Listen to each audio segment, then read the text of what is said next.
Which organization recommended the implementation of the Telangana distinctive crop insurance scheme? Telangana విశిష్ట పంటల బీమా పథకాన్ని అమలు చేయాలని సూచించిన సంస్థ ఏది అని అడుగుతున్నారు. ఇక్కడ ఏంటి, పంటల బీమా పథకం, క్రాప్ ఇన్సూరెన్స్ స్కీమ్. సో మనకి ఆల్రెడీ క్రాప్ ఇన్సూరెన్స్ కి సంబంధించి ఒక సెంట్రల్ గవర్నమెంట్ స్కీమ్ ఉంది. అదేంటి అంటే ప్రధానమంత్రి ఫసల్ బీమా యోజన. ఏంటి ఈ ప్రధానమంత్రి ఫసల్ బీమా యోజన అంటే ఇది ఒక క్రాప్ ఇన్సూరెన్స్ స్కీమ్. 2016లో దీన్ని స్టార్ట్ చేశారనమాట. అంటే ఏంటి ఈ క్రాప్ ఇన్సూరెన్స్ స్కీమ్ అంటే మనం జనరల్గా చూస్తుంటాం, తుఫాన్ల వల్ల లేకపోతే డ్రాట్ కండిషన్స్ వల్లనో పెస్ట్ అటాక్ వల్లనో చాలా మందికి పంట నష్టం అనేది జరుగుతుందన్నమాట.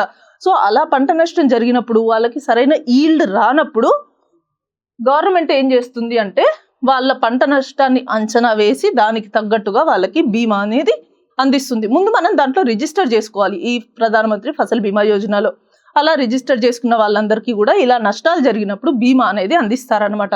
సో అయితే దాంట్లో ప్రాబ్లం ఏమవుతుంది అంటే తెలంగాణ గవర్నమెంట్ ఇనిషియల్గా 2018-19 వరకు దీంట్లో జాయిన్ అయింది, తర్వాత విత్డ్రా చేసుకుంది. మళ్ళీ రీసెంట్గా 2023లో జాయిన్ అయినప్పటికీ కూడా వాళ్ళు ఏంటి, వాళ్ళకి అనుకున్నట్టుగా క్లెయిమ్స్ రావట్లేదు అని చెప్పేసి మళ్ళీ తెలంగాణ గవర్నమెంట్లోనే ఒక కొత్త క్రాప్ ఇన్సూరెన్స్ స్కీమ్ని తీసుకురావాలి అని చెప్పేసి professor Jayashankar Telangana state agricultural university వాళ్ళు ఈ ఒక ప్రతిపాదనని చూపించారనమాట. అంటే మనం సెంట్రల్ గవర్నమెంట్ వాళ్ళు ఇచ్చే ప్రీమియం కోసం ఎదురు చూడకుండా స్టేట్ గవర్నమెంటే 100% ప్రీమియం రైతులకి అందించాలి.